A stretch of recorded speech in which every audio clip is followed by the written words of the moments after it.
আমরা যাচ্ছি হচ্ছে তরমুজ কিনতে। আশা, এই যে আশা,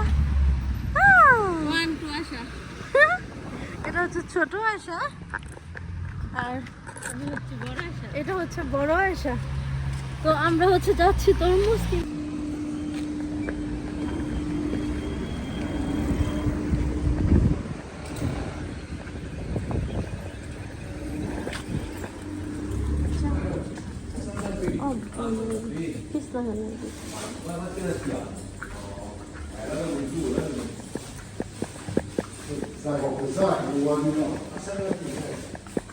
তরমুজ তো নাই।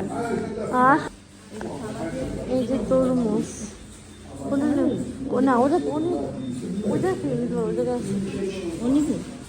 ওই জায়গায় আছে। তুমি কয় কেজি নিবা?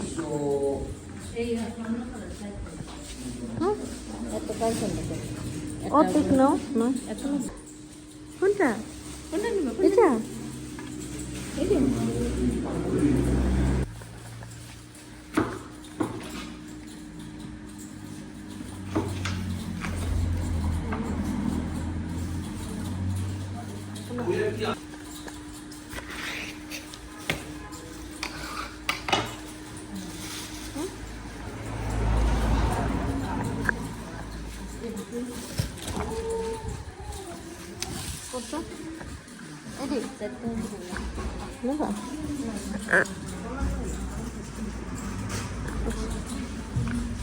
কোনটা নেবা?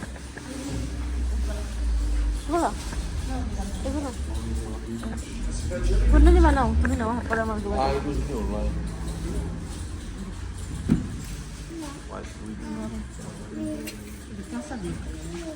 পাইকা যাবো নাও। क्या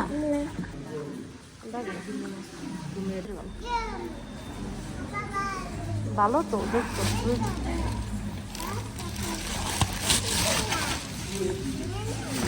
ভালো তাই क्या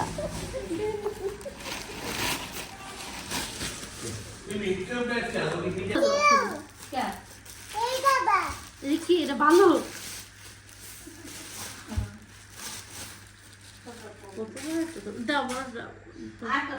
তরমুজ কিনে বাসায় আনার পরে দেখলাম খুবই মিষ্টি। তো জাস্ট আমি একটু মধ্যেখানেটা খাচ্ছিলাম। এটাই আমার সবচেয়ে পছন্দের পার্ট তরমুজের মধ্যে, মানে মাঝখানে যে অংশটা ওইটা।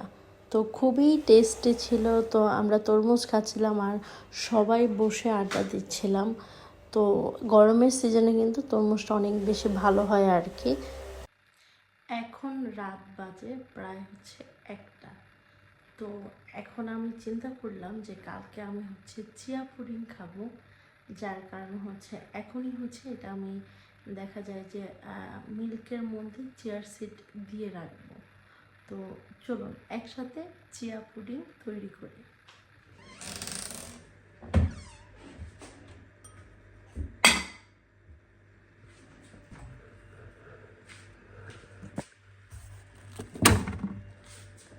চিয়া পুডিং বানাতে গিয়ে দেখি মিল্ক যেন কেমন হয়ে গিয়েছে। তো সেজন্য হচ্ছে মিল্ক এখন জাল করে রাখছি, যদিও ফ্রিজে রেখেছি, কিন্তু যেহেতু এখন অনেক গরম, মানে কেমন যেন হয়ে যাচ্ছিল, মনে হচ্ছিলো যে আর 2-1 দিন থাকলে হয়তো বা নষ্ট হয়ে যেত। মিল্ক জাল করে রাখছি, তাহলে আর নষ্ট হবে না। তো দেখা যায় কালকে এটা দিয়ে পায়েস রান্না করে ফেলবো বা অনেক কিছু রান্না করে ফেলবো। দেখা যায় রাতে ঘুমানোর আগে আমি হচ্ছে এই ক্রিমটা দিচ্ছি। আমার মুখে হালকা একটু র্যাশ দেখা গিয়েছিল, তো আলহামদুলিল্লাহ মানে এই ক্রিমটা দেওয়াতে হচ্ছে পুরোটাই প্রায় ভালো হয়ে যাচ্ছে। তো দেখা যায় এটা পুরোটা শেষ হতে হতে ভালো হয়ে যাবে। ডক্টর অ্যালথিয়া, এটা মোটামুটি খুবই ভাইরাল একটা ক্রিম আর এটা খুবই ভালো।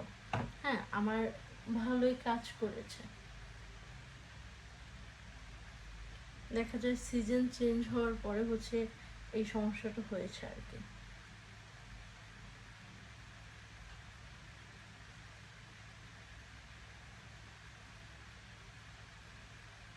রাতে ঘুমানোর আগে অবশ্যই আমি চেষ্টা করি হচ্ছে বেনি করে ঘুমাতে, কারণ না হলে চুল দেখা যায় অবস্থা খারাপ হয়ে যায়। আর আমার কিন্তু ইদানিং আলহামদুলিল্লাহ অনেক চুল হচ্ছে গজিয়েছে। এই যে দেখতে পাচ্ছেন, এই দিক তো দেখো, এই যে এই যে দেখেন অনেক চুল হয়েছে, অনেক বেবি হেয়ার হয়েছে। এই যে বোঝা যাচ্ছে, এই যে, তারপরে এই যে দেখতেই পাচ্ছেন। আল্লাহর রহমতে এই পাশেও অনেক অনেক অনেক অনেক বেবি হেয়ার হয়েছে। তো আসলে যত্ন না করলে আসলে রত্ন মেলে না, এটা একটা কথা। তো আপনি চুলে স্কিনে যত বেশি যত্ন করবেন তত বেশি ভালো থাকবে। যাই হোক, আপনাদের সাথে দেখা হবে নতুন ভিডিওতে। সবাই ভালো থাকবেন। গুড নাইট, আল্লাহ হাফিজ।